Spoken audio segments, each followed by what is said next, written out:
Bonjour à tous et merci d'écouter ce nouveau PIFcast, le podcast du Paris International Fantastic Film Festival, dans lequel un mercredi sur deux, nous vous parlons de cinéma de genre. Pour l'animer avec moi aujourd'hui, Cyril.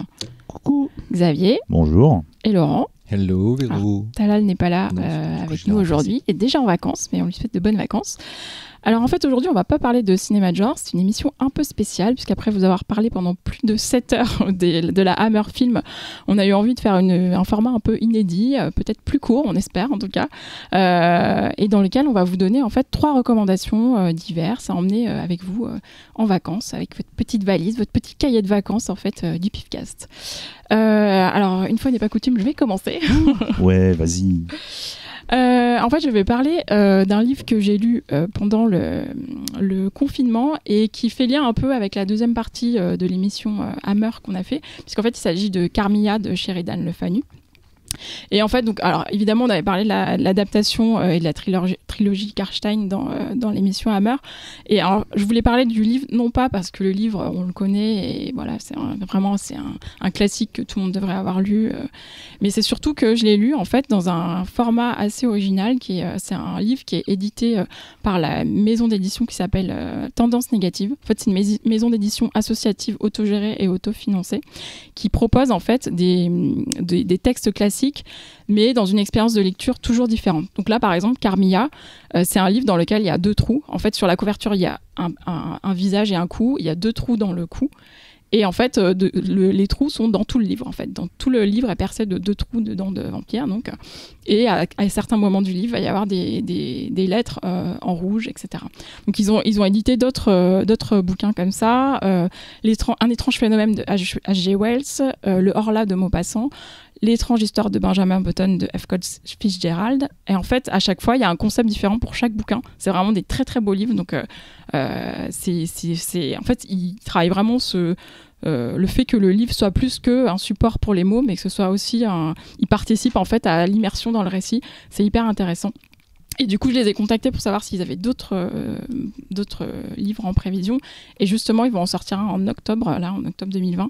Une nouvelle de Charlotte Perkins Gilman qui s'appelle Le papier peint jaune, qui est en fait l'histoire d'une femme qui fait une dépression postpartum et qui est séquestrée par son mari. Alors, ça se passe, je ne sais plus exactement à quelle époque, je dois avoir ça noté quelque part. Donc, fin du 19e. Et du coup, elle commence un peu à devenir folle, notamment à cause du papier peint sur lequel elle fait une obsession. Et évidemment, le livre va reprendre ce gimmick. Il va y avoir un jeu là-dessus sur le motif du papier peint tout au long du livre. Ça rappelle un peu La Maison aux 1000 feuilles. Et La Maison des feuilles, La Maison des feuilles, voilà. Très très bon livre aussi. Mais ouais, c'est vraiment dans cette mouvance-là. Alors là, par contre, ce qui est bien, c'est que La Maison des feuilles, c'est un énorme pavé. Là, c'est des livres, en plus, c'est des récits souvent assez courts. Ouais, parce que le Horla, voilà, c'est quand même très très court. Ouais. Et là, pareil, Le papier peint jaune, c'est une nouvelle. Donc voilà. Donc vraiment, je vous conseille, c'est des beaux objets, des beaux livres, et en plus, c'est des textes essentiels. C'est marrant, on dirait le concept des livres jeunesse, mais pour les adultes. Tu sais, des fois, t'as les jeunesse avec genre de la moquette, ou ça et tout. Et là, c'est pour les adultes, du coup. Là, il y a le délire des trous. Benjamin Button, il est complètement à l'envers avec un miroir. Le livre Ouais. Faut dire avec un miroir. Ouais. En fait, t'as une plaquette de ce que j'ai vu, parce que moi, en fait, ces bouquins-là, ils m'intéressent énormément. Moi, j'aime beaucoup ce concept, c'est des objets purs, c'est ludique, Ouais. c'est très ludique. Et en fait, le Benjamin Button, t'as une sorte de petit miroir qui fait la taille de ta page. Et en fait, tu l'enfiches comme si c'était un marque-page. Ouais. Et du coup, tu lis dans le reflet. Et au fur et à mesure du texte, le texte est de plus en plus petit, c'est ça quoi Mais- Non, ça va être rigolo. Oui, mais bon. Ils vont Enfin, après, j'ai pas lu, à moins qu'il soit amusé. J'ai pas lu. Voilà, mais- donc c'est à acheter ou à offrir, c'est des beaux objets. Ah, et offrir, c'est classe. Ouais. Mais du coup, moi, je conseillerais d'aller sur le site parce que du coup, moi, j'ai vu le site Ouais. en question. Vous verrez vraiment, On voit vous bien les voyez à en quoi ça image ressemble. et vous allez voir à quel point c'est des tirages limités, super j'imagine. sympa. Et Ah aussi, ouais, sur, ouais, et ouais. aussi sur le titre, on trouve dans quelle librairie les trouver. Ouais, parce que c'est comme c'est autogéré, comme tu dis, c'est donc ils vont pas chez les grandes enseignes, ils vont chez les petits. Et c'est vraiment petits fait par 2 bouquinistes, passionnés, donc allez-y quoi. Laurent. J'ai récemment relu un chef-d'œuvre du manga horrifique pour la préparation d'un papier. Si vous n'êtes pas familier du travail de Junji Ito et que vous aimez les mangas et que vous aimez l'horreur, précipitez-vous puisque c'est peut-être c'est un grand. C'est peut-être le plus grand. Voilà, peut-être le plus grand mangaka horrifique. Pas que d'ailleurs, il a fait un manga un peu comique, Nos amis les chats, sur les chats. Qui est très drôle parce que c'est censé être drôle, mais ça fait peur quand même parce que le mec peut pas s'empêcher de faire peur en fait. C'est vraiment l'âme de ses dessins. Bref, donc je vais vous parler d'une des pierres angulaires de sa bibliographie, parce qu'il est essentiellement connu quand même pour avoir fait beaucoup de récits courts, mais il a fait quelques sagas à long terme, une très connue qui s'appelle Tomie, qui a été adaptée dans plusieurs films. 12 000 fois, je crois voilà. qu'il y en a 12, non c'est pas 12, je sais plus combien ils sont. Et puis il y en a une prochaine par Alexandre Aja, donc ça te rend tellement heureux. Voilà, exactement. Et puis il a fait Spiral. Uzumaki. Qui est le titre original, et qui a été aussi adapté en film en 2000, sous le nom de Uzumaki, voilà. Film par Igo Shinski, réalisateur japonais. Qui avait fait St. John's Wort, dont j'avais parlé. C'est un clipper hyper en mode, enfin hyper à la mode, enfin en vue à l'époque. Film très étonnant, visuellement vraiment impressionnant, mais qui finalement a du mal à extraire la moelle du manga qui fait plus de 600 pages, en tout cas en intégrale. Alors bon, déjà, si vous voulez lire Uzumaki, accrochez-vous, parce que l'intégrale qui était sortie chez Tonkam Delcourt en 2011 est épuisée. Aujourd'hui, elle se monnaie par exemple sur Amazon à plus de 400 €. Voilà, donc, je suis content de le savoir. Merci. Donc, si vous l'avez chez vous et que je crois que je les ai en plus. Vous avez besoin d'un peu de sous, voilà. De quoi ça parle? C'est l'histoire d'une petite ville qui s'appelle Kuruzu, dans laquelle vit une adolescente qui s'appelle Kirie, et avec son petit ami, elle constate que certains habitants de la ville commencent à être obsédés par le motif de la spirale, et que finalement tout le village serait sous l'influence d'une malédiction liée à cette forme, et chaque chapitre va être une histoire différente en fait, un petit peu comme un Twin Peaks, ou en tout cas où on va s'attacher à des personnages différents du village, et qui vont tous avoir des problèmes liés à cette forme de spirale. Donc c'est une espèce de condensé d'horreur, dans le sens où finalement on va avoir plein de manifestations différentes de cette spirale, que ce soit mentale, physique, des personnages qui se transforment en escargots, des personnages obsédés par la forme de la spirale au point de les reproduire dans leur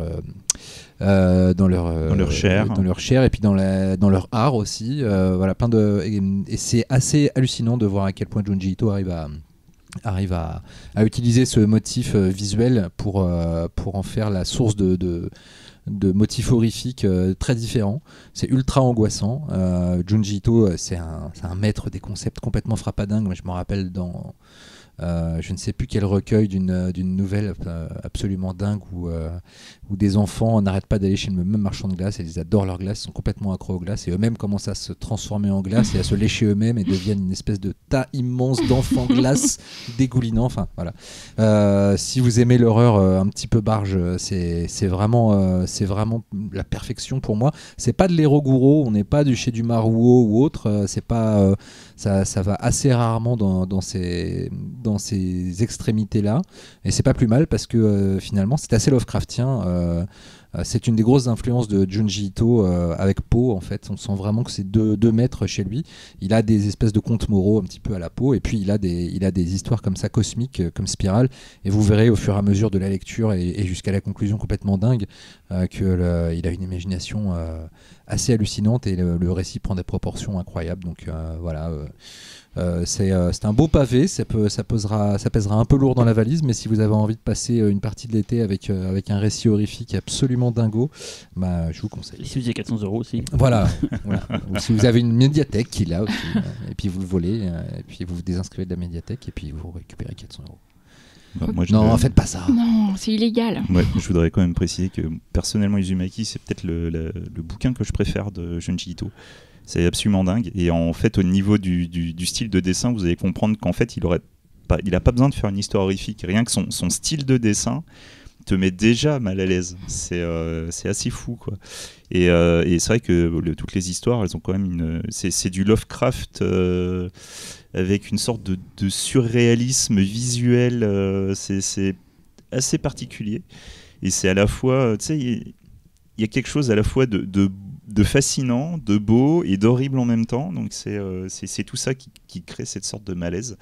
C'est vraiment mortel, quoi. Mais tu vois, par exemple, Tomie, qui est quand même l'œuvre la plus qui a été la plus adaptée au cinéma, je trouve ça dommage, quoi. Uzumaki, pour moi, mériterait une vraie série et tout. Je pense que tu auras un truc de dingue, quoi. Vraiment. Mais il y a une série animée en ce moment en production pour une chaîne US. Ah ouais. Et je sais plus si c'est pas Spiral, justement. Parce que le graphisme reprend exactement ces planches, mais animées. Il y a des extraits sur le net, des premières images, et ça a l'air dingue. Ah ouais. Et en noir et blanc, entièrement. Voilà. Et si vous kiffez Junji Ito, je vous conseille Remina, la planète de l'enfer, qui est un one-shot alors ultra Lovecraftien, où une planète géante avec une langue et des yeux vient lécher la Terre.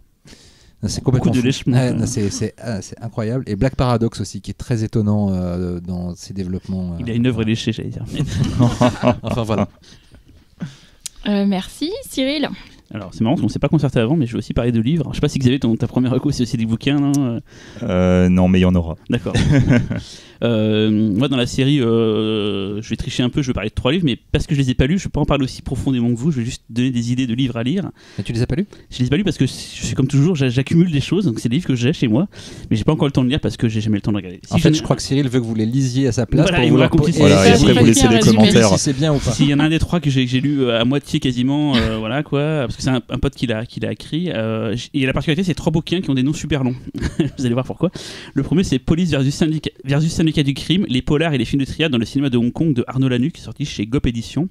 Donc c'est le livre ultime sur les polars hongkongais et tout. C'est celui-là que j'ai lu du coup à peu près à moitié parce que Arnaud, c'est vraiment c'est marrant parce que je l'ai acheté genre il y a un mois et demi, quoi. C'est ça, c'est marrant. Non, et c'est marrant parce que Arnaud vient de signer pour MAD son premier papier, un super dossier sur Ip Man au cinéma. Arnaud, c'est un gars que je connais des forums de cinéma depuis de longue date et tout, qui vit maintenant à Hong Kong et qui est un mec très érudit, mais surtout pas chiant. Enfin, j'aime bien comment il parle du cinéma hongkongais. Il donne vraiment envie de voir des films et tout. À l'époque, c'est lui qui m'a beaucoup donné envie de voir plein de films.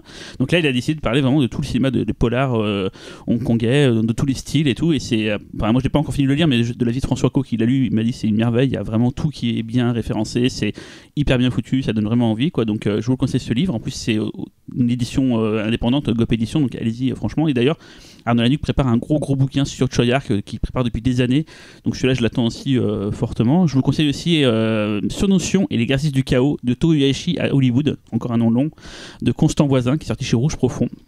Pareil, on a dit beaucoup de bien de ce livre. Apparemment, Constant Voisin, c'était un habitué de l'étrange festival qui a bloqué sur les films de Sur Notion, qui l'a rencontré là-bas, qui lui a demandé s'il pouvait pas aller sur un de ses tournages.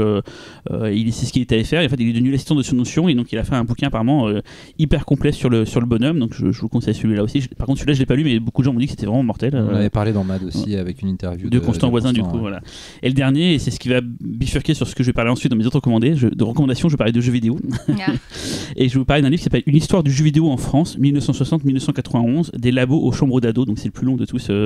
C'est un livre d'Alexis Blanchet, un gars que je connais bien, qui a déjà fait des Pixels d'Hollywood, qui parlait du rapport entre le cinéma et le jeu vidéo, et de Guillaume Montagnon, c'est une sortir chez Pixel Love, et là ça raconte l'histoire du jeu vidéo en France, un truc qui est assez méconnu, des premiers jeux qui ont été faits, les premiers éditeurs, comment le jeu vidéo est apparu en France. Je l'ai encore pas lu, parce qu'il est sorti il y a peu de temps, je l'ai reçu il y a pas longtemps, mais il paraît que c'est vraiment... top. Voilà, donc 3 livres. Pixel Love, ils font toujours des trucs.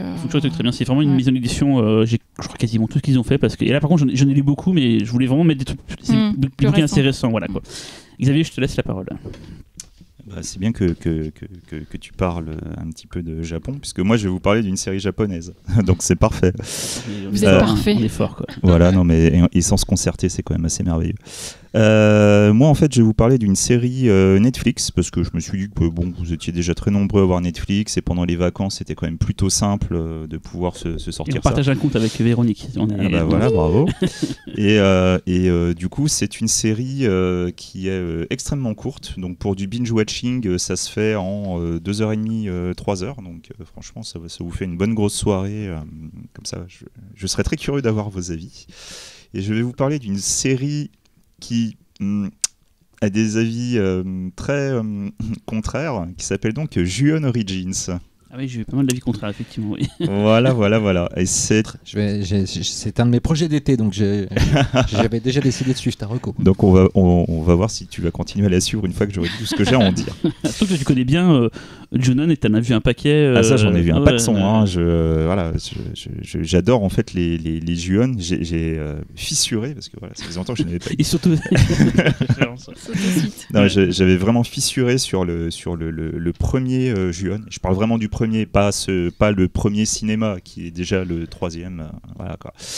Et du coup, j'adore quoi. Je préfère les Ju-On à Ring pour plein de raisons. Du coup, je vais pouvoir vous expliquer en vous parlant de la série. Et c'est une série que j'attendais énormément, comme j'attendais le Nicolas Pesces. Bon voilà, je l'ai vu. Bon voilà. Voilà. Pas que c'est pas si pire. Il y a 2-3 idées, mais c'est quand même un peu Voilà, avec les panards. Quoi. Tant pis.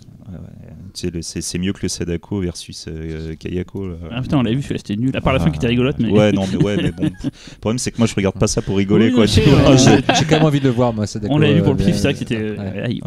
C'est oh, putain, dur, quoi. Bref, donc c'est une série japonaise qui est une réadaptation de Ju-On. Donc Ju-On, pour ceux qui ne connaîtraient pas, c'est une œuvre assez étrange de Takashi Shimizu, qui est donc un premier téléfilm qui était assez court et qui n'a globalement pas de fin, pour ensuite, étant donné le succès qu'il a pu avoir à la télévision japonaise, avoir une suite qui est en fait une version qui prend en une grosse partie du premier film pour en créer sa première moitié et faire une deuxième moitié plus originale qui va amener une fin, avec toujours autant de succès. À partir de ce moment-là, vous avez déjà commencé à comprendre le concept de photocopie. À partir de ce moment-là, Takashi Shimizu va l'adapter au cinéma, donc en reprenant ce qu'il avait déjà fait dans les deux premiers pour le réadapter. Et ensuite, il va faire une suite au cinéma pour réadapter ce qu'il a fait dans les trois premiers, mais un peu de manière différente, avant que ça parte aux États-Unis pour refaire la même chose. C'est une œuvre que je trouve assez fascinante. Je sais pas si vous connaissez la série, par exemple, des Gangsters VIP, qui est une série de Yakuza, spéciale dédicace Véro. Merc. C'est un Yakuza Eiga que j'adore. Et en fait, tous les films sont littéralement des photocopies les uns des autres. Et il y a quelque chose d'assez fascinant de voir la même chose, mais à chaque fois un petit peu différente. Et j'ai la même fascination dans les Ju-On. Et en fait, ce que j'adore aussi, c'est tout le décorum. Donc en fait, tous les films Ju-On traitent en fait d'une maison. Et cette maison est une maison maudite qui va attirer le malheur sur les personnes qui vont y rentrer. Il suffit d'y rentrer et il y a des choses assez mauvaises qui vont se passer autour de vous au point de vous rendre fou, autre. Et surtout, il y a un putain de fantôme méga flippant qui fait un bruit bien dégueulasse et qui rampe sur le sol. Voilà, et surtout un gamin qui fait des cris de chat et pareil, qui est vraiment flippant. Voilà, moi, dans la J-Horror, c'est pour moi parmi les meilleurs fantômes existants. Je parle de la J-Horror contemporaine, enfin actuelle, quoi, tu vois. Après, forcément aussi. Genre Ring, Kairo, tout ça. Ouais, voilà, quoi. Mais tout de suite, pour moi, c'est le trio de tête, quoi. Oui, Ring, Ju-On, Kairo, dans des styles très différents. Et donc, forcément, quand tu as vu ces films-là, il y a un décorum qui t'interpelle. Il y a quelque chose que tu as envie de voir. Et du coup, tu arrives sur Netflix. Et la petite vignette que tu vas voir sur Netflix, c'est le fantôme de Ju-On.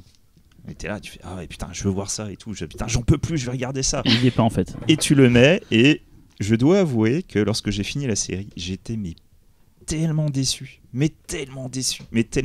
Je n'ai pas vu ce que j'étais venu voir. Mais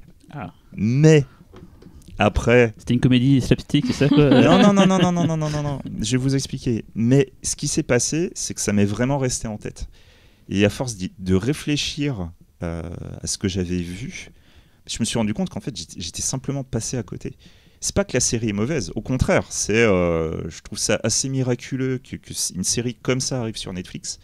Mais comme j'avais des attentes et que quelque part, Netflix m'a poussé à cette attente, j'ai pas eu ce que je voulais et ça m'a empêché de voir la vraie chose qu'il y avait derrière. En fait, la série n'est pas une adaptation version sérielle des histoires de Ju-On, même si techniquement la version cinéma peut être vue comme une forme de série aussi, puisque chaque chaque incarnation de Ju-on, c'est un mélange de plusieurs histoires, c'est des parcours de différents personnages qui vont s'entrecroiser. Et des fois, la malédiction peut même se transmettre de personne en personne. Donc à chaque fois, il y a des... Ouais, ça se suit un petit peu comme une série. Donc déjà, tu te dis, oui, l'adapter en série, forcément, c'est la meilleure idée, c'est parfait. Et quand tu la regardes, bah, tu commences déjà à te dire qu'on est encore passé dans un niveau supérieur de ce qui s'est délité au fur et à mesure des films. Donc comme je vous ai expliqué, le premier film, c'était un téléfilm. Et c'était un téléfilm qui était vraiment en mode V-cinéma, quoi. C'est une image bien dégueu, bien cheapos et tout, machin. Et plus tu as avancé dans le temps, plus on est arrivé au stade cinéma japonais, cinéma US, plus c'est devenu propre, plus c'est devenu léché, plus les effets spéciaux étaient nickel. Et petit à petit, ça a perdu de son côté malsain, quoi. Tu vois, quelque part, c'est genre, tu regardes les derniers massacres à la tronçonneuse qui ont une belle image, tu reprends le premier, bah, le premier est peut-être moins gore, mais c'est sale. Tu vois, c'est sale. Et ça s'était un peu perdu. Donc c'est vrai que quand tu mets la série aussi, tu retrouves pas ce côté sale. La lumière, elle est ultra léchée et tout. Mais donc, lorsque la révélation est arrivée, lorsque la lumière est arrivée... Regarde Véronique quand il dit ça. Hein. Je me suis... Mais oui, parce que tu es ma lumière. Je suis votre soleil. Et je me suis rendu compte que c'était une série de dingue. En fait, ils ont réussi à faire ce que personne n'a réussi à faire dans la J-Horror depuis des années. En fait, ils ont réussi à revenir à l'origine de la J-Horror, pure et dure. Si tu regardes bien, si tu as aimé donc, le début de Ju-on, les versions téléfilms, et que tu as aimé les courts-métrages aussi de Takashi Shimizu, bah, en fait, tu te rappelles de ce qu'était le contexte japonais de la J-Horror de l'époque. C'est-à-dire qu'on se basait sur des faits divers, on se basait sur des légendes urbaines.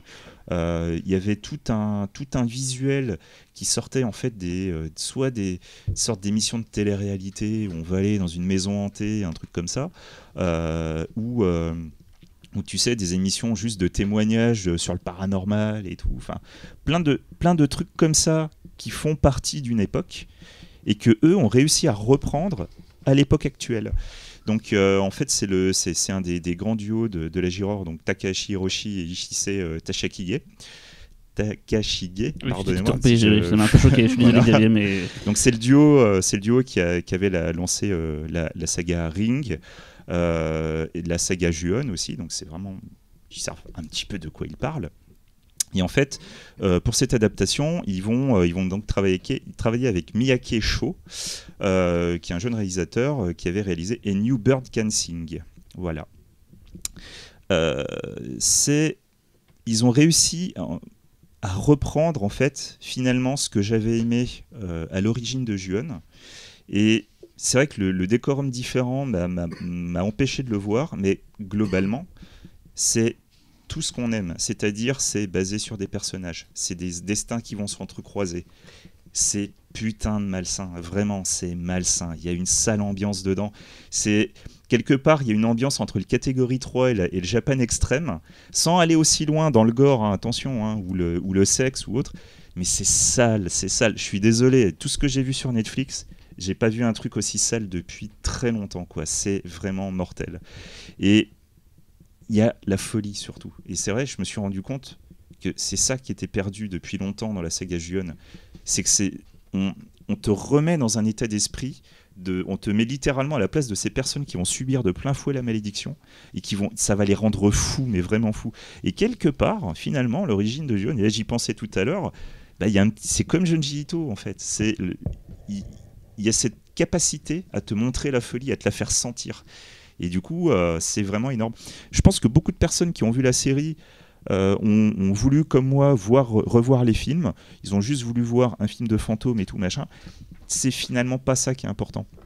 La série, en fait, va te dire, on ne va pas vous raconter ce que vous avez vu au cinéma, on va vous raconter les faits divers qui sont à l'origine des films. Oui, en fait, c'est une préquelle qui raconte comment les malédictions sont nées, en fait. Ouais, mais ça, voilà, tu vois, et c'est le problème, c'est que la série a été vendue comme ça. Ce n'est pas ça non plus. Okay. À aucun moment, ça va relier les wagons avec les films. Les films, c'est autre chose. Dites-vous que vous allez voir une autre histoire, et c'est comme si quelqu'un avait entendu cette histoire et que ça lui avait donné des idées pour faire le film.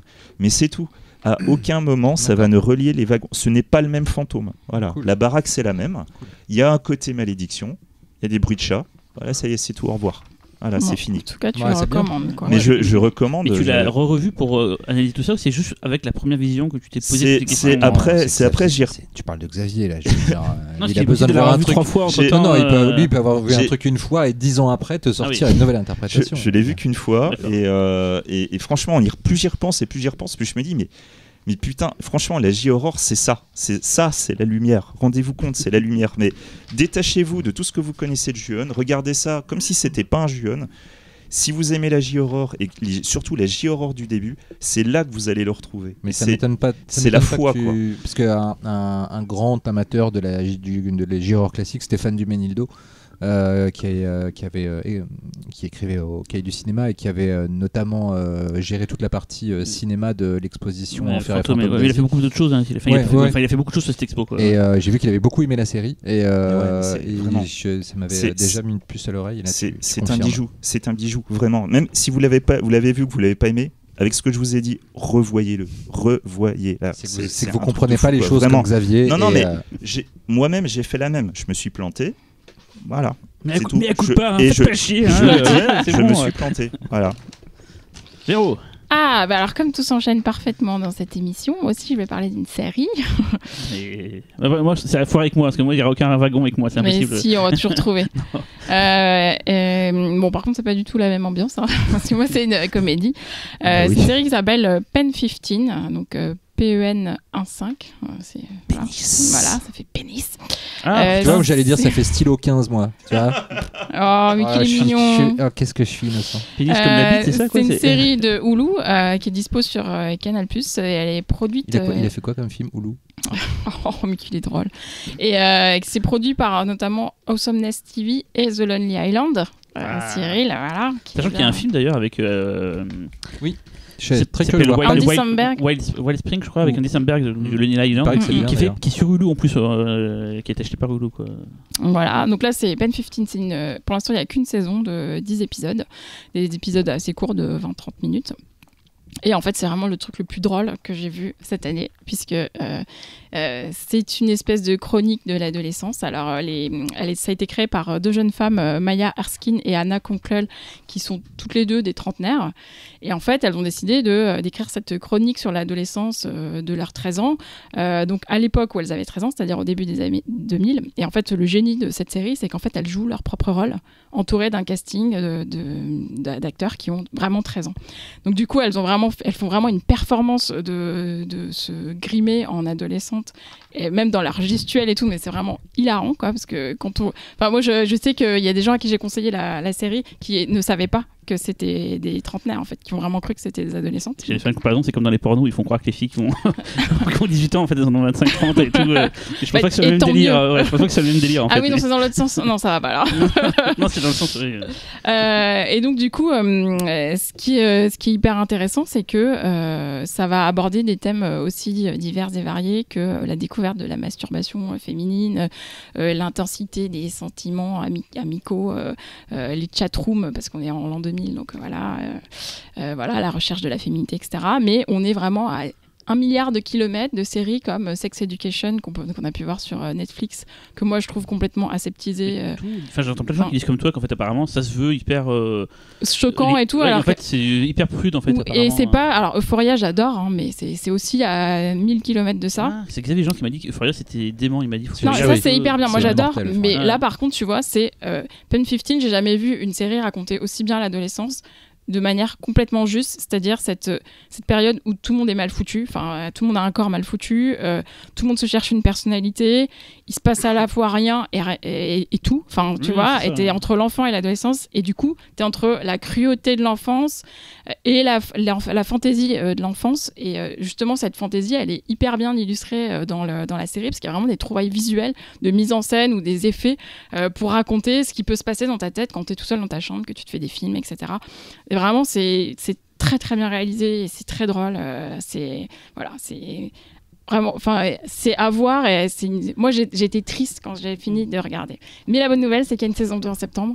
Donc, j'ai hâte de voir la suite. Il y a pas il n'y a pas une histoire. Hein. C'est chaque épisode, il va se passer un petit truc.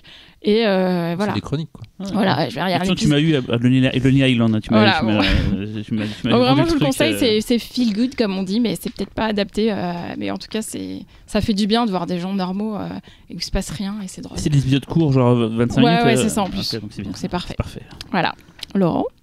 Moi je vais casser l'ambiance du coup parce que je vais aller vers quelque chose de beaucoup moins feel good puisque je vais parler d'un livre de S. Craig Zahler. Donc bon, déjà on sait que ça va partir en couille assez vite. Donc S. Craig Zahler, vous connaissez forcément, réalisateur de Bone Tomahawk, Section 99, Traîner sur le bitume, un homme qui aime bien les récits chantants, plein d'oiseaux qui font que légèreté, voilà. Le bien-être. Et il est aussi, entre autres choses, romancier, auteur de romans. Et il en a fait, je crois, 4 ou 5 jusqu'ici, dont plusieurs sont sortis en France, notamment Une assemblée de chacals, un western. Un autre western, il me semble, car il aime beaucoup les westerns, qui s'appelle Les Spectres de la Terre brisée. Moi, je vais vous parler d'un polar ultra vénère, hard-boiled jusqu'au bout des ongles, qui s'appelle Exécution à Victory, qui est sorti en France en 2015. Ça parle de quoi? Alors là, je vais faire comme Cyril, je vais aller chercher mon petit résumé trouvé sur Internet. Sauf que moi, je l'imprime, donc j'ai pas allé sur Internet pour le... Après un échange bref et brutal avec un flic de l'Arizona, un homme d'affaires se suicide. La sanction tombe aussitôt. Jules Bettinger, je ne sais pas, le flic désobligeant mais très décoré, est muté avec femme et enfants dans un trou perdu, à Victory dans le Missouri. Là, des pigeons morts jonchent les rues et on dénombre plus de 700 criminels pour un policier. Bientôt dans cette ville glaciale, ce ne sont pourtant pas des pigeons, mais des cadavres mutilés que Bettinger va ramasser à l'appel. Alors, le pitch est de base extrêmement classique, mais bon, c'est S. Craig Zahler. Donc déjà, vous savez que ça va être assez vénère, avec des personnages ultra bien croqués, qui sont tous très politiquement incorrects. Mais le bouquin, en milieu, part en couille, mais d'une force, à un moment où une horde de mystérieux tueurs cagoulés débarque dans la ville pour buter tous les flics de la ville. Et en sachant qu'il y a aussi une partie de la ville qui est totalement abandonnée, il y a tout un final dans la neige dans cette partie qui est totalement en ruine de la ville, qui est carrément post-apo. C'est assez hallucinant et c'est d'une violence, c'est gore, mais je vous dis juste un exemple. À un moment donné, il y a la description très précise d'un coupage de bite au couteau. Ça fait très mal et en même temps c'est très drôle parce que Zahler il a un sens du dialogue absolument génial. Le suspense est mortel. Je vais pas en faire des pages, enfin des heures et des heures là-dessus, mais si vous avez envie vraiment de vous faire plaisir avec un polar bien énervé au bord de la plage, je trouve que moi il n'y a pas mieux personnellement. Je vous le conseille. C'est très peu connu en fait. Parmi les bouquins qu'il a sortis, on parle beaucoup de ses westerns, mais celui-là qui est pourtant sorti en 2015, personne n'en parle et franchement c'est excellent. C'est marrant, il y a un point commun que Traîner sur le bitume, les tueurs cagoulés en fait. Oui, on retrouve un petit peu de l'ambiance de Traîner sur le bitume, tout à fait. Voilà. Cyril ?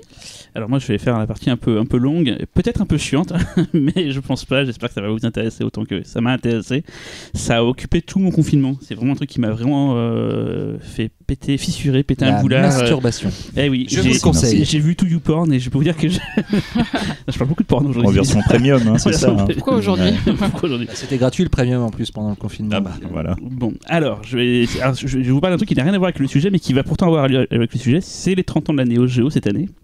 Console de jeux vidéo mythique. D'ailleurs, il y a un livre qui s'appelle Neo Geo Anthologie de Franck Latour chez Geekline que je vous conseille, qui est super bien. Parce que c'était bien la Neo Geo. Et ce bouquin résume tout la Neo Geo. Mais c'est pas ça que je vais vous parler. Je vais vous parler d'un problème qu'on va avoir bientôt, c'est la possibilité de jouer à des jeux vidéo rétro, ce qu'on appelle le rétro gaming.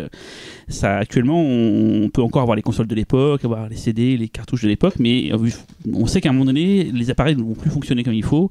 Les cartouches seront plus lisibles, les CD sont déjà certains plus lisibles, et même certains composants électroniques des consoles seront plus lisibles. On pourra peut-être plus lire sur les télés du futur. Enfin, s'il n'y a pas de prise Péritel, on est niqué déjà. Voilà. Et il y a plein de solutions qui existent, des gens qui permettent de bidouiller leur console, de mettre des prises HDMI. Il y a plein de trucs qui existent. Il y a ce qu'on appelle des linkers, des cartouches que tu mets dans une console d'origine avec une carte SD, tu mets des ROM, donc des jeux au format fichier. Voilà, il y a de quoi faire en fait beaucoup de choses pour pouvoir rejouer à des vieux jeux. Mais actuellement, c'est soit vous jouez sur les machines de l'époque, et c'est très compliqué, ça devient très cher, parce que ça devient limite maintenant un marché, le jeu vidéo d'occasion. Il y a des spéculations, des jeux qui coûtent des fois 1000, 2000 euros, ça devient n'importe quoi. Soit vous avez ce qu'on appelle l'émulation, c'est un truc qui est apparu à la fin des années 90, début 2000, où en gros des personnes se sont dit on va essayer de reproduire le fonctionnement des consoles d'un point de vue logiciel sur les ordinateurs. C'est apparu au début, il y avait la Super Nintendo, la NES, il y a plein de consoles qui sont apparues. Maintenant on émule même des consoles assez récentes comme la PlayStation 2 ou la GameCube, mais ça reste une vision, on va dire, de comment le jeu doit être. En fait, l'émulation, les gens ne savent pas trop forcément ce que c'est, mais c'est que c'est des gens qui vont essayer de faire ce qu'on appelle du rétro-engineering, ils vont essayer de comprendre comment fonctionne la console et essayer de répercuter ça sur un logiciel qui permettra de donner l'illusion que vous jouez vraiment au jeu tel qu'il était prévu. L'émulation, c'est bien, mais c'est pas la panacée. Il faut vraiment être un bidouilleur dans l'âme pour... Alors, c'est pas forcément easy, mais ce que je vais vous expliquer est pas forcément easy non plus, mais c'est pour moi un grand bond en avant. Je vais vous parler de simulation. Et attention, pareil, pas de porno, on parle de jeux vidéo. En fait, c'est un truc qui existe depuis longtemps, mais qui est appliqué pour le jeu vidéo depuis peu, c'est ce qu'on appelle les FPGA.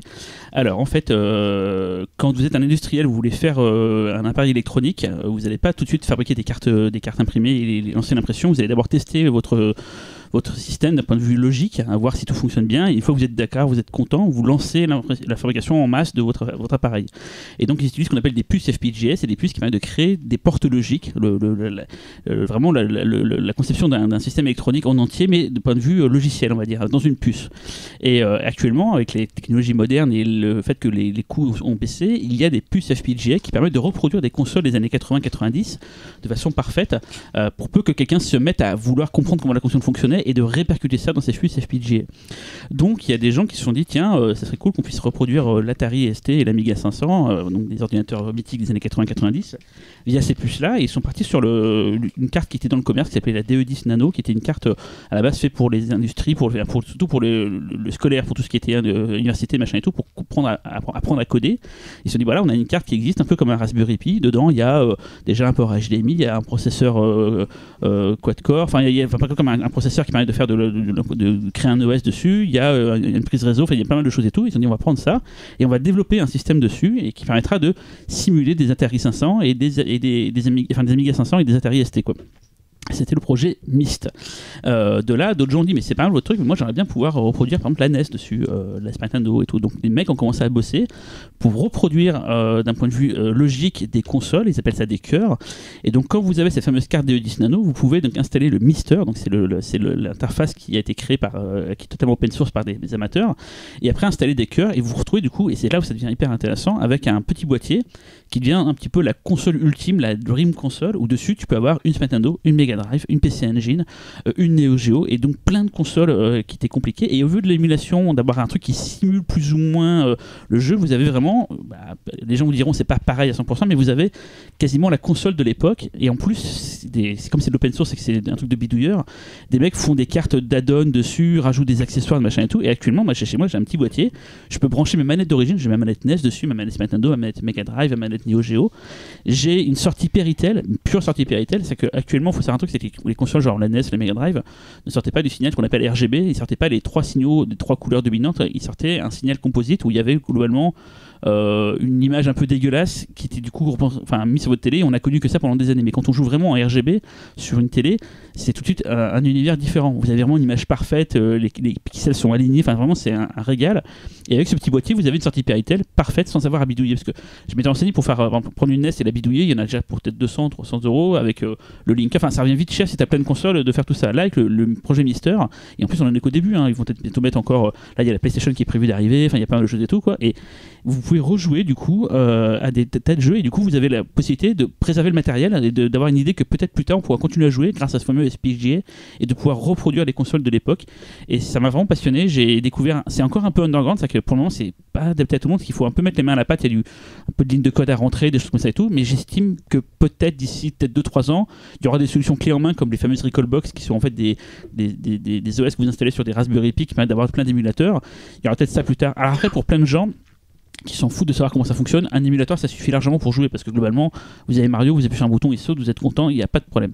Mais pour les puristes, là d'avoir une image parfaite, d'avoir la manette d'origine et surtout d'avoir la reproduction exact de la console, c'est un régal. Et vous pouvez retrouver du coup plein de vieilles machines. Des fois même, je vois, il y a un ordinateur japonais qui s'appelle le X68000, qui est un peu l'Amiga japonais. C'est là-dessus qu'on a développé plein de jeux d'arcade. Et ben du coup, moi c'est un ordinateur qui est très compliqué à acheter aujourd'hui. Et on peut jouer en émulation, mais ça m'intéresse pas. Et là, on peut vraiment rejouer à des jeux X68000, des jeux qu'on n'a même jamais connus en Europe grâce à ce système-là. Moi, ça m'intéresse vachement parce que j'ai jamais été vraiment satisfait de l'émulation. J'ai jamais trouvé vraiment de solution qui permettait de jouer dans un confort qui rappelait vraiment les conditions d'origine. Du coup, j'ai rebranché la Mega Drive il y a pas longtemps mais vraiment pour jouer directement dans les conditions réelles. Mais c'est vrai que, et tu vois là, je vois ma pile de jeux PlayStation, mais j'ai plus la console et j'ai tellement envie de rejouer à Valkyrie Profile par exemple. J'attends qu'une chose, c'est d'avoir une solution vraiment enfin, sans retrouver une PS1, de pouvoir retrouver les sensations de ces jeux-là. Et puis Valkyrie Profile, je ne sais pas pourquoi Square Enix s'échine à ne pas lui le faire revenir alors qu'ils le font avec d'autres. Donc ouais, ça m'intéresse carrément. Et le truc aussi, c'est que, bon, c'est un peu comme, pas du piratage, on va dire, mais il y a possibilité d'avoir des versions de jeux, des fois qui sont sous-titrées en anglais, doublées en anglais, enfin pas doublées, mais sous-titrées en anglais, là où il y avait que des sous-titrages japonais. Il y a pas mal de gens qui font du fan service pour justement permettre d'accéder à des jeux que vous n'avez jamais pu accéder autrement.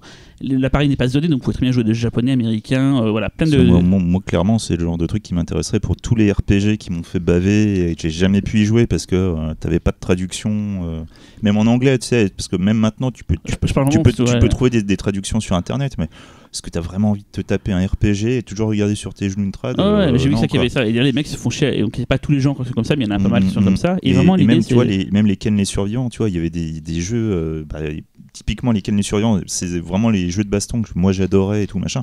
Putain, mais je te jure, c'était super galère, quoi. Voilà. Et là, du coup, t'as pas de problème à avoir 1000 consoles chez toi, à devoir les stocker, machin et tout, à retrouver le bon transfo, la bonne prise, machin et tout. T'as une machine qui fait tout, qui affiche de façon parfaite tout, et tu as vraiment la console telle que tu le veux, quoi. Et ça fait, je trouve ça vraiment. En fait, on a eu l'émulation qui est arrivée dans les années 2000, donc fin 90-2000, qui a été une révolution. Là, c'est une seconde révolution, je trouve. Et là, c'est un peu comme quand on a eu le Blu-ray par rapport au DVD. Le DVD, c'était une bonne chose quand on a eu l'image, mais le Blu-ray, ça se rapproche beaucoup du cinéma, et on peut quasiment dire que une image Blu-ray, c'est parfait pour ce qu'on veut. Bien sûr. Le projet Mister, et donc ce qu'on appelle les FPGS, c'est vraiment parfait pour pouvoir rejouer à des vieux jeux. C'est pas un truc à peu près qui va vaguement qui fait l'affaire. On retrouve vraiment là. Et moi, ça m'a vraiment passionné de pouvoir découvrir ça. Et surtout, personne ne connaît trop pour le moment, donc je me suis toujours dit, il faut que je fasse un peu du prosélytisme pour ce truc-là. Et d'ailleurs, on mettra dans les recommandations. Il y a une vidéo d'un Français qui s'appelle Matt, qui a fait une vidéo pour une chaîne qui s'appelle Mode in France. Il résume tout ce que je viens de vous dire, mais en vidéo. Donc en fait, vous allez, si c'est pas très clair ce que j'ai dit, en voyant sa vidéo, il vous expliquera comment ça fonctionne et tout. Et pour les prix, il faut compter, pour la carte Deodis Nano, il faut compter une centaine d'euros à peu près pour la commander. Elle n'est pas commandable en France, il faut la faire importer, mais normalement ça va. Et si vous voulez après des cartes d'extension, moi j'ai pris genre tout. J'en ai eu pour 300 euros, ce qui est une sacrée somme, mais avec 300 euros, c'est beaucoup moins cher que d'acheter des linkers, de faire convertir ces consoles et tout.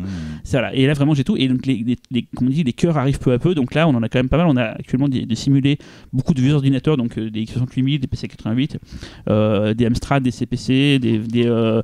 Des ZX80, il y en a plein. Il y a même des calculatrices qui sont émulées et tout, quoi. Vraiment, ils vont loin quand même, les mecs. Et il y a dans les consoles, il y a la NES, la Super NES, la Master System, la Mega Drive, la Game Boy, la Super Nintendo, le Mega CD, la PC Engine, la PC Engine CD, la Super Graphics. Enfin, il y a vraiment beaucoup de consoles émulées. On attend la N64, on attend la PlayStation, la Saturn, j'espère, j'aimerais bien, mais elle est très compliquée à adapter. Mais bon, ça sera un rêve parce que là, par contre, il y a des tas de jeux énormes dessus. Voilà, il y a beaucoup de choses qui sont. La Neo Geo, c'est génial parce que la Neo Geo, faut expliquer, c'est un mec qui est tellement passionné par la console qu'il a voulu comprendre comment elle fonctionnait et il a ce qu'on appelle fait du décapage, c'est-à-dire qu'il a pris les processeurs de la console qui n'étaient pas connus et avec une sorte de couteau électronique, il a découpé des tranches pour voir comment étaient faits les portes logiques d'un point de vue électrique. Avec un microscope électronique, il a fait des photographies géantes de trucs pour comprendre comment étaient liés les trucs entre eux. Il l'a documenté et quand le FPGA est arrivé, il a fait moi j'ai quasiment tout le schéma comme si j'étais un ingénieur de chez Neo Geo, enfin de SNK, et il a reproduit facilement du coup dans le système FPGA parce qu'il avait déjà tout documenté, quoi. Et même les cœurs sont des fois réaméliorés. Là il y a un genre des options qui sont apparues genre, par exemple pour la Mega Drive où ça simule plus ou moins l'effet du composite pour quand il y a des cascades d'eau dans Sonic où le flou donnait l'impression d'eau alors que quand vous jouez sur un animateur les cascades sont moches. Là du coup ça juste au niveau de la cascade ça reproduit l'effet du flou mais tout le reste est hyper net. Enfin c'est passionnant. Donc on mettra des liens pour une vidéo qui expliquera bien tout et après le site officiel pour bien voir tout le truc et tout. Mais voilà, pour peu que vous ayez envie d'un peu bidouiller et que vous voulez une image parfaite, c'est le Graal. Voilà, ma longue reco est terminée sur le jeu vidéo. Je passe la main à Xavier. Bonjour. Donc moi, eh bien, en fait, c'est une suite très logique avec moi-même. Parce que là, après moi, personne ne peut passer normalement. Oui, non, là, c'est compliqué. Quoique. Parce que donc, comme je vous ai parlé de Ju-On, bah, maintenant, je vais vous parler de Ring. Et plus précisément, je vais vous parler de la saga Ring en livre. Donc, tous les bouquins Ring sont sortis en France. Il y en a 5. Et ils sont tous sortis en poche. Il y a une version intégrale des 3 premiers qui est sortie chez Pocket. Pourquoi je vous en parle? Parce que je trouve extrêmement dommage que ces bouquins ne soient pas plus connus, parce que c'est des putains de bouquins, vraiment. Vous connaissez tous les films, mais je crois que les gens ne se rendent pas compte à quel point Nakata a été un génie sur le premier Ring, et à quel point il a tout foiré sur le deuxième. C'est mon point de vue personnel. Voilà. Donc la saga Ring, tout le monde la connaît, la cassette vidéo maudite, machin, etc. C'est une série de bouquins qui est parue entre 1991 et 1998. Et si je vous pitch un petit peu le premier livre, vous allez déjà comprendre la petite différence. Donc on va suivre Asakawa, un journaliste qui va découvrir qu'il y a des faits similaires qui se produisent aux 4 coins de Tokyo. Et lorsque sa nièce et d'autres jeunes vont tous succomber en même temps d'un arrêt cardiaque et qui vont tous porter le même masque de mort, où on sent la surprise, il sent qu'il y a quelque chose, il sent que quelque chose se trame. Et du coup, il va être aidé de son ami surdoué qui s'appelle Ryuji. Ils vont découvrir qu'il y a donc une étrange malédiction qui est en fait imprimée sur une bande magnétique d'une VHS. Voilà, et que toute cette malédiction est liée à une jeune femme qui s'appelle Sadako Yamamura, qui était donc une jeune fille au pouvoir psychique. Je pense que vous avez déjà compris quelle est la différence avec le film, puisque là, on n'est pas en train de suivre la mère qui essaie de protéger son enfant. Là, c'est une véritable enquête. Et le premier bouquin va se finir avec un cliffhanger de malade qui vous donne juste envie de lire la suite. Donc, je vous en prie, si vous achetez les bouquins séparés, faites pas la bêtise d'acheter juste le premier, faites-moi confiance. Vous achetez les 3 premiers au moins. Et une fois que vous aurez fini le premier, que vous allez vous dire mais putain, qu'est-ce que c'est mortel, vous allez lire Double Hélice. Et quand vous allez lire Double Hélice, c'est là que vous allez vous prendre la vraie gifle, l'ultime gifle. Parce qu'en fait, vous allez comprendre que la saga Ring, c'est pas une histoire de piscine remplie d'eau pour attirer le mal. C'est en fait c'est le mélange parfait entre l'histoire de fantômes à la japonaise, donc la tradition, et la hard SF. Et je vous jure, c'est un mélange de dingue. C'est un truc de fou. Double Hélice, je ne veux pas trop en révéler parce que vraiment, c'est énorme. Mais le côté scientifique est vachement poussé. Quelque part, je pensais un petit peu au Mystère Andromède de Michael Crichton. Pour donner des petites idées, des fois, ça va beaucoup parler d'ADN, entre autres, et tout. C'est mortel. Et la trilogie va donc s'arrêter avec La Boucle, qui va partir dans un délire un petit peu différent, tout en continuant l'histoire de manière extrêmement intéressante et qui développe encore plus les thématiques, où là on va un peu plus partir dans l'informatique. Ça, Cyril, je pense que La Boucle, c'est pour toi. Ouais, ça m'intéresse pas trop ça, moi. Non mais je te jure, c'est un truc de dingue. Je trouve ça fou comme trilogie. Donc cette trilogie est sortie en intégrale chez Pocket. Mais ce que je trouve extrêmement dommage, c'est que je vous ai dit qu'il y avait 5 bouquins qui étaient sortis. Donc en fait, on a un autre bouquin qui s'appelle Ring Zero. Et Ring Zero, c'est un recueil d'histoires. Et la beauté de Ring Zero, c'est que on va suivre... chaque histoire va raconter un point de détail qui était resté en suspens dans la trilogie. Donc on va en apprendre un peu plus sur Sadako. On va en apprendre un peu plus sur un personnage qui a, pour moi, il lui arrive quelque chose de vraiment pas cool du tout dans le premier bouquin. Non, c'est... Enfin bon, bref, vous allez voir les destins de certains personnages dont on ne savait pas s'ils étaient morts ou pas, même si on se doute que oui. Et surtout, Ring Zero, et c'est pour ça qu'il faut absolument le lire, c'est qu'il y a l'épilogue de toute la série. Et l'épilogue est magnifique, vraiment. Ce serait vraiment dommage de s'en passer, parce que la série, en 3 bouquins, t'amène quelque part. Et comme vous avez compris, j'essaie de le dire en demi-mot, l'histoire fluctue, les ambiances fluctuent, on va dans beaucoup de choses, c'est très varié, mais tout en restant cohérent. Et l'épilogue arrive encore à t'amener dans autre chose et encore à voir toute l'histoire autrement. C'est vraiment génial, quoi. Par contre, pour ce qui est du 5e bouquin, Sadako, qui est aussi appelé S, pour moi, ça vaut pas vraiment le coup. C'est plus une tentative de relancer quelque chose. C'est pas génial. Qu'est-ce qui reste dans les films, du coup, si tu dis que... En fait, surpris, c'est que apparemment dans les films, il n'y a pas l'histoire que dans les bouquins, quoi. Il n'y a pas le fantôme, par exemple. T'as pas le fantôme. Sadako, elle est là. Il y a la malédiction qui est liée à elle, mais il n'y a pas son fantôme. C'est autre chose. D'accord. C'est autre chose. Et c'est ça qui est passionnant. Et pareil, tu suis pas les mêmes personnages.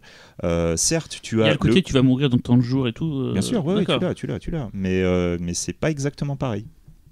C'est pas exactement pareil. Donc du coup, c'est vraiment intéressant parce que une fois que vous aurez lu les bouquins, vous allez vous rendre compte que oui, Hideo Nakata n'a pas fait que adapter un bouquin. Il a lu, il a sorti quelque chose parce que le bouquin est pas visuel du tout. Hein. Pour te donner une idée, le 2e livre, donc Double Hélice, a été adapté lui aussi. En fait, il n'y a pas 3 rings. Tout le monde pense qu'il y a 3 rings, ring 1, ring 2, ring 0, mais pas du tout. Il ne faut pas oublier Spiral. Spiral, c'est un téléfilm donc, qui s'appelle aussi Rasen. Et Rasen, c'est adapté de Double Hélice. Et ça n'a pas eu beaucoup de succès, forcément. Les bouquins ne sont pas visuels. Les bouquins sont des bouquins magnifiques, vraiment. Mais adapter ça au cinéma, faut en vouloir, quoi. Vous lisez, vous allez comprendre. Et du coup, Nakata, il a vraiment trouvé l'angle parfait. Et sa création du fantôme, c'était l'idée géniale. C'est ça qui manquait pour arriver à faire un film, c'est le lien du tout. Et c'est vrai que même au niveau des questions, parce que tu as beaucoup de questions existentielles dans les livres, ce ne sont pas du tout les mêmes questionnements. Là, on avait vraiment sur le rôle... Il y a un magnifique portrait de femme dans Ring. Et je suis désolé, c'est vrai, et qui du coup, grâce à ça, permet de parler de la société japonaise, du rapport de la mère à l'enfant et du père à l'enfant surtout. Y a tout ça qui va en plus être adapté dans le 2e. Bon, Ring Zero, c'est un peu une cata, c'est adapté justement de la nouvelle dans Ring Zero. On sait ce que c'est les adaptations de nouvelles. Moi, je trouvais pas pire Ring Zero en fait. Il est chiant, quoi. Ouais, mais à comparer du 2. Ouais, mais le problème, c'est que c'est vraiment étendu. Je te jure, la nouvelle, elle doit faire quoi, 50 pages à tout casser, quoi. Tu fais pas un film. Et Darkwater, c'est un bouquin à la base. Et Darkwater, le bouquin est sorti aussi. C'est un recueil de nouvelles aussi, qui est sorti, pareil, chez Pocket, que je vous conseille aussi, mais personnellement, c'est pas du niveau de la série Ring. Hein. Vraiment. C'est sympa. Ça, c'est des petites histoires sympatoches. Je préfère Darkwater à The Ring en film en tout cas, quoi. Je préfère. Ah ouais, mais c'est carrément autre chose. Hein. Mais tu vois, c'est comme les Junji Ito, c'est les petites histoires. Tu vois, c'est cool, c'est sympa, t'as l'ambiance et tout. Mais voilà, toi, tu veux le truc, le truc large, quoi, le truc avec un énorme squelette qui a des ramifications, mais de malade. Voilà, lisez les bouquins Ring. À chaque fois que j'en ai parlé, les gens tout de suite pensent au film et se disent bah non, j'ai vu le premier film. Est-ce que j'ai pas envie de me taper ça en bouquin. J'ai vu les films, je connais. Ça n'a rien à voir. Vraiment, lisez-les. Véro. Voilà, ma 3e et dernière reco, c'est encore une série. C'est pas une série nouvelle là pour le coup parce que ils en sont à la 3e saison. C'est une série d'HBO qui s'appelle Search Party, qui est dispo sur OCS. Je ne sais pas si vous connaissez, du coup, mais elle n'est pas très connue. OCS, ouais. Ah, vous avez le même humour de merde. Donc, il y a déjà 3 saisons, donc à chaque fois, c'est 10 épisodes de 30 minutes, donc c'est assez facile à regarder. Créé par Sarah Violette Bliss, Charles Roger et Michael Showalter. Et dans le rôle principal, il y a Aya Shawkat, qu'on connaît bien au pif, puisqu'elle était dans 2 films qu'on a passés, The Green Room et The Final Girls. C'est la petite bouclée avec des taches de rousseur. Ça me dit rien, mais je revois le film, je fais... Ah oui, d'accord. Alors de quoi ça parle Search Party? En fait, le point de départ de la série, en fait, c'est Dory, donc jouée par Alia Shawkat, qui est une espèce de hipster dans la vingtaine, qui fait des brunchs et qui joue du ukulélé, donc tout ce qu'on déteste autour de cette table. Et en fait, elle apprend par hasard un jour la disparition d'une de ses anciennes camarades de classe, Chantal. Donc elle n'est pas décédée, elle apprend. Il y a vraiment des affichettes missing. Vous voyez, elle a disparu. Sur les boîtes de lait, on ne sait pas, voilà, on sait pas ce qu'elle est. Et en fait, elle la connaissait vraiment à peine. Et en fait, elle va se prendre d'obsession pour cette disparition. Alors peut-être pour remplir la vacuité de sa vie.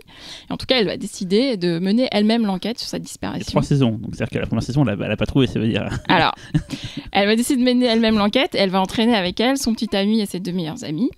Et en fait, ça, c'est vraiment le point de départ de la saison 1. Et justement, au fil des saisons, il va y avoir des évolutions très intéressantes de cette histoire, des répercussions très intéressantes de cette décision que va prendre Dory au début de la saison 1. Et il y a un mélange des genres qui est très, très, très intéressant. On est vraiment entre la comédie, le thriller, le drame, l'étude de mœurs, parce qu'en fait, vraiment, ces personnages, donc ces 4 personnages, on va dire, c'est Dory, le personnage principal, mais les 3 autres, ils sont détestables, c'est-à-dire qu'ils sont hypocrites, c'est toutes les petites bassesses de l'humanité, mais en même temps ils sont drôles, on aime bien quand même les suivre, on a envie de les voir. Juste pour vous donner un peu une idée de l'ambiance de la série, c'est vraiment au tout début de la saison 1. Il y a une scène, donc Dory a découvert que Chantal avait disparu. Et donc, elle est en train de bruncher avec ses amis et elle leur dit « Vous vous souvenez de Chantal ?» Et donc, il y en a un qui en a rien à foutre, il veut juste avoir la sauce pour ses frites, et ils sont balés, voilà. C'est moi, ça. Il y en a un qui dit « Ah ouais, c'était une pauvre fille, franchement, elle s'habillait trop mal ou je sais pas quoi. » Et l'autre, elle dit « Non, mais elle était jalouse de moi parce que j'avais des meilleurs rôles qu'elle au théâtre. » Elle dit « Non, parce qu'en fait, elle a disparu. » Et là, une des filles dit « Non mais attends, je vais pleurer, c'est horrible ce que tu me dis, je suis trop émotive et tout. » Donc elle surréagit à la nouvelle parce qu'elle se sent obligée de se donner un spectacle.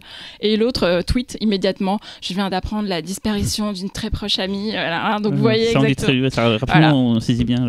Et justement, la saison 3, elle va encore un peu plus loin là-dessus sur ce côté image publique, image privée, l'apparence qu'on veut donner de soi sur les réseaux sociaux notamment.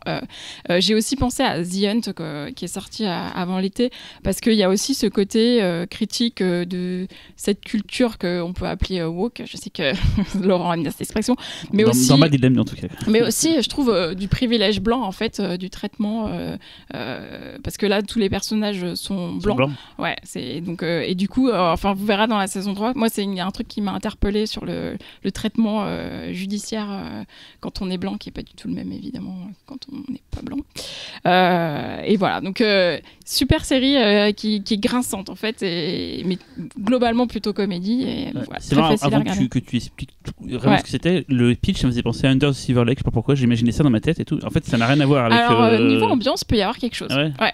Mais après, quand tu décris, ça n'a plus rien à voir. Non, ouais. Mais vraiment, c'est très surprenant et il y a plein de rebondissements. Et c'est vraiment, il y a un peu du Assassination Nation, il y a un peu de. Ouais, ça va pas. Non, ça part pas en délire comme dans Assassination Nation, mais voilà. Il ne faut pas trop en savoir et c'est très, très, très plaisant. Ça fait beaucoup de séries à regarder cet été. Oui, ça fait beaucoup. Mais celles de héros sont plutôt courtes. Ouais, c'est pour ça que j'ai fait exprès. Bon, celle de. Moi, c'était 2h30, 3h. Hein. Ouais.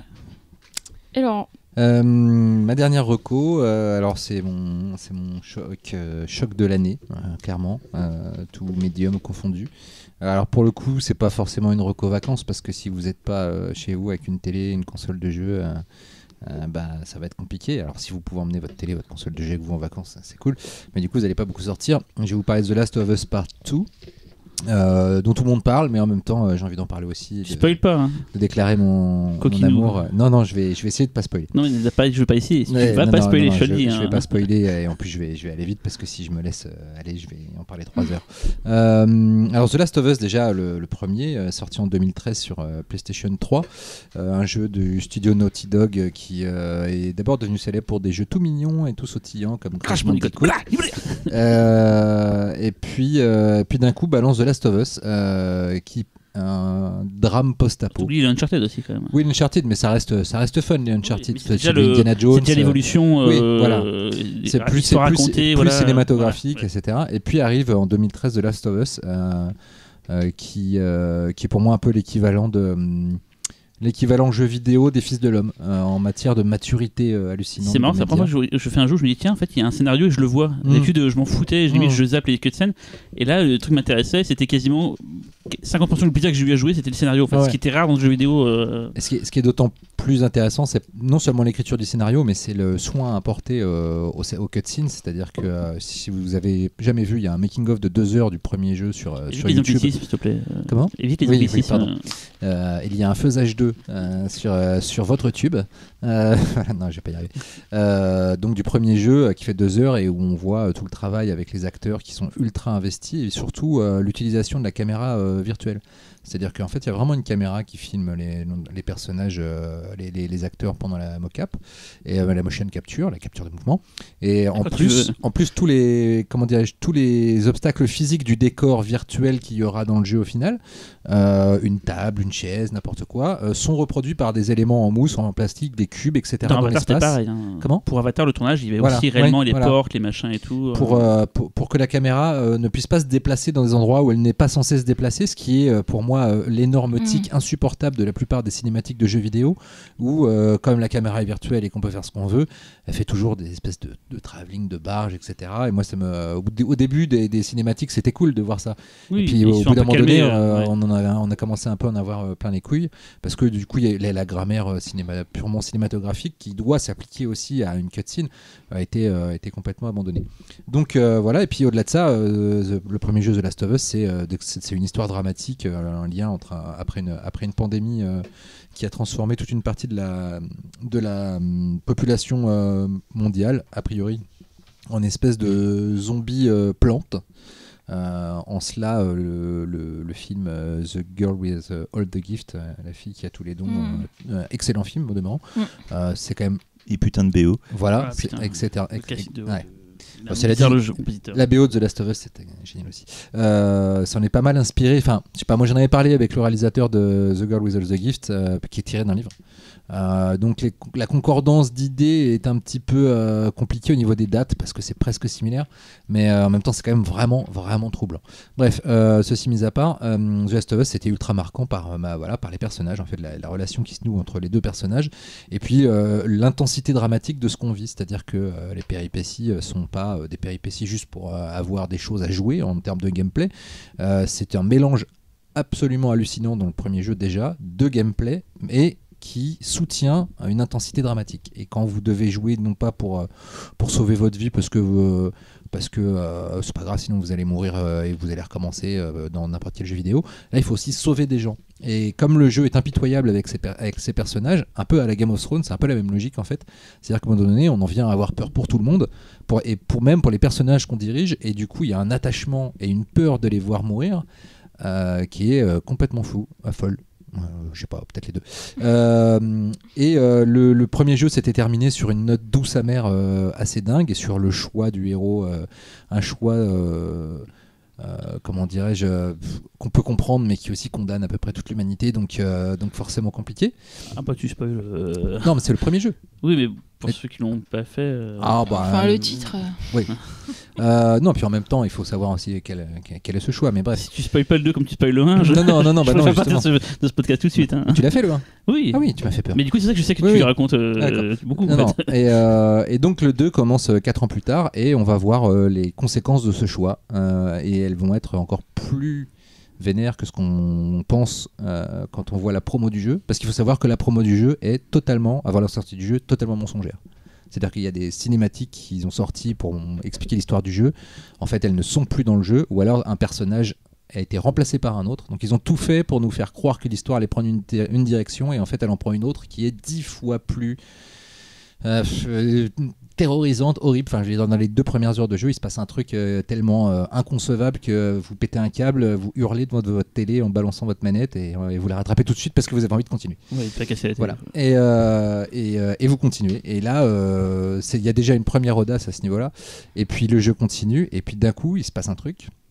Un changement de perspective, un changement de personnage qui là devient carrément révolutionnaire parce qu'on va vous forcer à jouer 2 personnes qui se détestent et qui ont envie de se buter l'une l'autre et qui vont être amenées à entrer en collision comme 2 trains poussés tous les 2 par la haine, et en même temps on comprend les 2.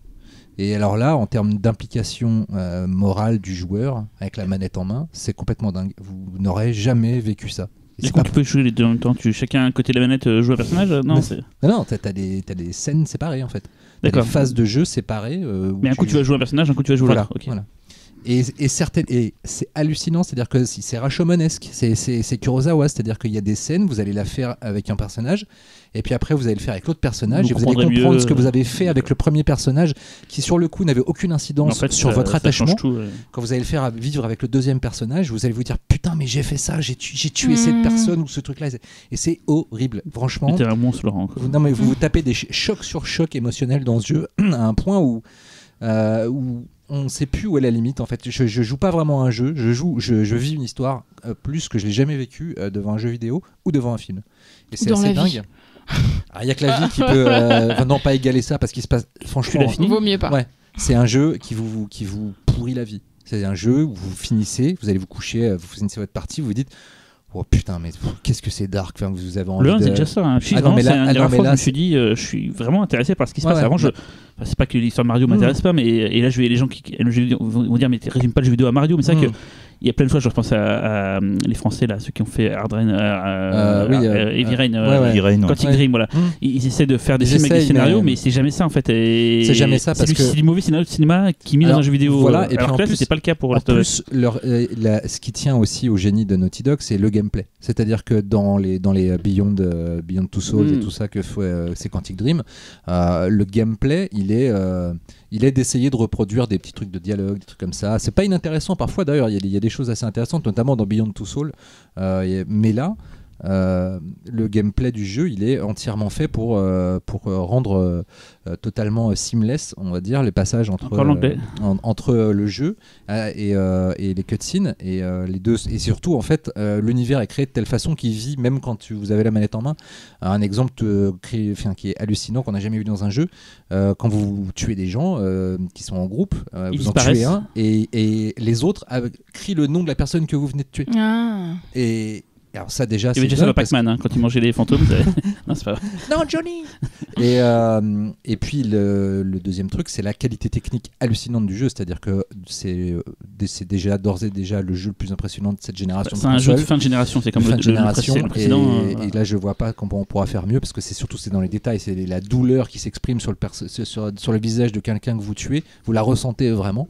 Et puis tout en fait le modèle physique du sac à dos que porte l'héroïne, la pluie qui ruisselle sur le visage, tous ces genres de choses fait que vous croyez complètement à l'univers. Et donc il y a une espèce de conjonction entre la technique parfaite, l'écriture parfaite, les couilles des scénaristes et des réalisateurs qu'ils ont posé sur la table en disant on va faire un jeu qui va vous rendre misérable, et en même temps c'est un jeu qui a un budget de dingue, et c'est d'ores et déjà un des jeux qui s'est le plus vendu sur la PlayStation 4.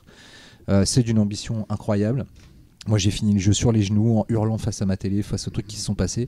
Je l'ai recommencé direct en difficulté survivant plus, c'est-à-dire on peut pas faire plus dur.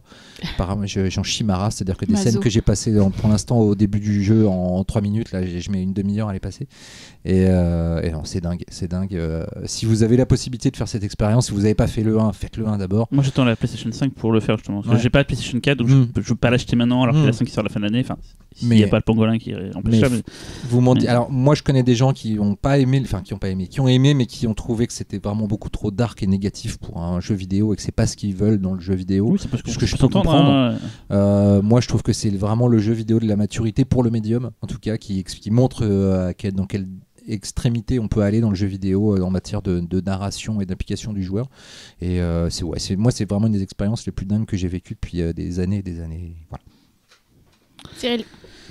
Donc moi ma dernière reco c'est pareil, alors je profite de cette émission spéciale pour balancer des trucs dont je ne parlerai jamais ici en temps normal. On reste dans le jeu vidéo. Plateau, donc. Non, putain, ça serait pas mal ça.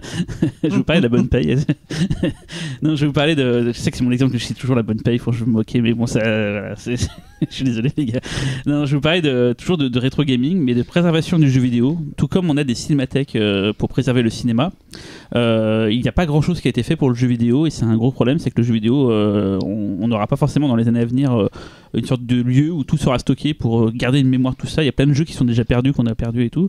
Donc je voulais saluer le travail de 2 associations qui ont besoin de votre aide et de votre soutien financier. La première est française, c'est Emo5, qui fait beaucoup pour la préservation du patrimoine vidéoludique. Et voilà, ils ont un site web à aller voir. Ils font beaucoup de choses. Ils font des podcasts, ils font des expos, ils font beaucoup pour le jeu vidéo en France et je les remercie énormément. Mais je vais faire un focus très rapide sur la branche japonaise, même si c'est pas la branche japonaise, mais c'est des amis, qui s'appelle la Game Preservation Society. C'est une personne qui s'appelle Joseph Rodon qui a lancé ça là-bas au Japon. Il vit au Japon depuis des années. Je l'avais rencontré là-bas quand j'y vivais et c'est un gars passionnant et passionné. Et il a décidé de sauver le patrimoine vidéoludique japonais avec ses petits bras et il y est arrivé plus ou moins. Donc il commence à être reconnu par le gouvernement japonais. Il commence à vraiment porter ses fruits, mais il a besoin d'adhérents à l'association parce qu'un adhérent à l'association, je crois que c'est 25 €, un peu moins 20 € je crois à l'adhésion, le gouvernement japonais triple ce montant à chaque fois que quelqu'un adhère à l'association. Et je ne vais pas vous demander d'adhérer comme ça sans rien, je vous demande d'aller voir 2 vidéos qui vont un peu expliquer ce que fait Joseph Rodon. La première, c'est un reportage de la NHK, donc la grosse télévision japonaise, la plus grosse chaîne de télévision au Japon, qui a fait un reportage assez long sur la Game Preservation Society et sur Joseph Rodon. C'est disponible en sous-titré en anglais sur internet, on vous mettra le lien de la vidéo. Et beaucoup plus récent, Joseph Rodon a été interviewé par l'équipe de Recalbox, donc on en parlait tout à l'heure. Recalbox, c'est ceux qui font la distribution pour Raspberry Pi pour jouer à des émulations, et ils ont fait pendant tout le confinement, ils ont continué après, ils font des grandes vidéos de 3-4 heures tous les après-midi où ils interviewent plein de gens du monde du jeu vidéo, et Joseph est venu pour parler pendant très longtemps de son travail. Et si vous voulez comprendre ce qu'il fait et pourquoi c'est hyper important et pourquoi il faut le soutenir, allez voir cette vidéo où il explique tout ça et vous allez apprendre plein de choses. Vous pensez connaître le jeu vidéo, vous ne connaissez pas le jeu vidéo tant que vous n'avez pas vu cette vidéo. Enfin, ça fait bizarre de dire ça, mais il va vraiment vous apprendre plein de choses hyper importantes. Et voilà, donc allez voir cette vidéo de Joseph Rodon chez Recalbox et le reportage de la NHK. Et voilà, si vous avez un peu de deniers et que vous aimez le jeu vidéo, que vous voulez le préserver, n'hésitez pas à donner à Emo5 et à la Game Preservation Society. Ils le méritent. Et je rends la parole à Xavier qui va terminer. Avec Xavier. Voilà, et en fait au regard assassin de Véro, je sais que je dois pas faire trop long. Mais bon, moi ça va être une petite reco musicale parce que ça faisait longtemps. Moi je vais vous parler du dernier album de Boris. Donc voilà, pour ceux qui connaissent Boris, on les a vus en concert d'ailleurs, je crois. On les a vus en concert. Maroquinerie. Ouais, exactement. C'est un super groupe japonais qui pendant des années ça a été pendant 15 ans, je dirais à peu près. Pour moi, ça a été parmi ce qui se faisait de mieux en drone, doom, rock, stoner, metal, stoner, post-rock, tout ce que vous voulez. En fait, c'est un groupe qui mélange un peu plein de styles musicaux pour arriver à créer des albums conceptuels où il y a vraiment une personnalité particulière. Donc c'est assez passionnant. Même si on peut dire que quelque part, Boris s'est divisé en 2 facettes, plus ou moins. Une facette qui est clairement plus drone doom. Alors, si vous aimez quelque chose d'extrêmement lourd, vous aimez les saturations, vous aimez la lenteur, c'est une partie de Boris. Et il y a l'autre partie de Boris où c'est tout de suite plus chanté, beaucoup plus rock, beaucoup plus voilà quoi. Est-ce que tu as dit qu'ils étaient japonais? Je sais pas. Oui, j'ai dit qu'ils étaient japonais. Oui. Et donc du coup c'est un groupe qu'on peut. Faut vraiment écouter plusieurs albums pour essayer de comprendre la logique de ce groupe. Et vous trouverez quelque chose qui vous plaira quoi qu'il arrive. Et en fait, ils font aussi beaucoup de featuring. Ils ont fait un album avec Sono, qui est un album de dingue, mais vraiment de dingue. D'ailleurs, l'un des meilleurs morceaux de l'album en question est servi de générique de fin pour Sinister. Donc c'était juste une petite portion alors que le morceau il doit durer un quart d'heure, on se sent mais tellement poisseux derrière et tout, c'est la noirceur absolue, mais en même temps c'est pas que ça. Dans les grands albums mythiques de Boris, on a Pink, on a Feedbaker, on a Smile. Alors attention, Smile, 2 versions de l'album, Smile US et Smile Japan, faut écouter les 2. Et après Smile, c'était devenu un peu chiant quoi. C'est tous les albums quand tu les écoutais, toujours le même mélange. Mais je sais pas, ça prenait pas. Il y avait des super morceaux, mais sur un album complet, tu n'avais pas envie de tout écouter. Jusqu'à l'année dernière avec Love Evil qui était un peu lourdingue. En plus, ils ont changé ils ont changé de boîte, et maintenant ils sont chez Ferdman Records, et du coup ça les a pas aidés, et est arrivé le confinement, et pendant le confinement ils ont passé leur temps à créer un autre album. Du coup c'est un album qui a été fait complètement à l'arrache. T'as l'énergie t'as l'énergie de l'instant présent, t'as toute la lourdeur du confinement, de la peur du Covid, le fait qu'on puisse plus se voir, qu'on puisse plus se toucher, qu'on puisse plus se parler. Et tout ça, ils ont réussi à le transformer, à le mettre dans cet album qui est donc Boris. L'album s'appelle No. Il est sorti fin juin, début juillet. Album de 40 minutes avec des passages un peu éthérés, des passages rock, du hardcore, du métal bien lourd et tout. Ça part un peu dans tous les sens, mais c'est mortel. Franchement, ça fait au moins 10 piges que j'ai pas écouté un album en boucle de Boris, ça vraiment, mais ça m'a même donné envie de les revoir en live, quoi. Quand je les ai vus, c'était un album que t'aimais pas trop, je crois. On a été super déçus parce qu'ils venaient de sortir un album où ils avaient décidé de partir dans de la pop japonaise. Ils ont fait un album comme ça en mode pop japonaise, et du coup c'était un peu chiant, quoi. Pour les concerts, il va falloir attendre encore un peu. Ouais, là va falloir attendre un peu. Mais quoi qu'il en soit, celui-là il est sorti sur leur propre label qui est Fanganal Satan. Oui, c'est un nom, voilà. Et du coup, l'album complet est sur Bandcamp. On va vous mettre le lien. Écoutez-le, vous allez voir, ça tue, quoi. Boris Forever. Et juste, moi, mes peut-être 10 albums préférés de tous les temps, c'est le travail en commun de Boris et de Merzbow, Ah, ça s'appelle Rock Dream. Merzbow, c'est un des tueurs en Japon sur la noise. Ouais. Et Rock Dream, moi je mets souvent, mais ce morceau, c'est un chef-d'œuvre. Voilà, il y a le premier morceau dure un quart d'heure, 20 minutes, et c'est ouf. Boris Merzbow, ils ont fait un autre album après, mais Rock Dream, c'est sommet, quoi. Bon, bah là, je pense que vous avez de quoi vous occuper pour cet été. T'avais un truc à ajouter, Laurent ? Non, mais du coup, je vais l'écouter en rentrant. Ah Merci à tous les trois. Dites-nous, vous qui nous écoutez, si ce format vous a plu, parce que potentiellement, peut-être qu'on le refera un jour, genre pour les vacances de Noël, je sais pas. On fera la hotte du Père Noël. C'est plus simple pour nous à préparer, en fait. Donc, c'est plus simple pour nous préparer, donc quand on est comme ça un peu... Quand on est un peu... on n'a pas beaucoup de temps, parce que les vacances font qu'on ne se retrouve pas tous ensemble. Et que la Hammer, ça nous avait demandé beaucoup de travail. Et c'est quand même mieux de se voir pour faire que à distance, enfin mieux pour le son certes, mais c'est mieux aussi pour l'interaction. On préfère, voilà. Donc là, c'était compliqué d'avoir tout le monde. Donc ouais, bah dites-nous si ça vous a plu, et puis bah donnez-nous aussi vos recos en commentaire. Vous savez qu'on peut discuter ensemble sur le forum de Mad Movies, dans le sujet Paris International Fantastic Film Festival, sur Facebook, sur Twitter, voilà. Même sur YouTube, ceux qui mettent des commentaires, on les lit, des fois on répond, des fois on lit tout, sur SoundCloud, partout, et aussi pensez à mettre des petites étoiles et des petits commentaires sur vos applis de podcast aussi, c'est sympa. Podcast Addict, par exemple, ce qui nous fait remonter dans les classements, c'est plus t'as de commentaires, plus tu remontes. Même si vous mettez juste Zob, c'est trop bien, ben ça nous fait remonter. Et si vous mettez Zob, on va rire en plus. Voilà, on va rire. Donc, ils vont mettre plein, il y a plein qui vont mettre Zob, c'est ça. J'aimerais bien. On va voir fleurir du Zob.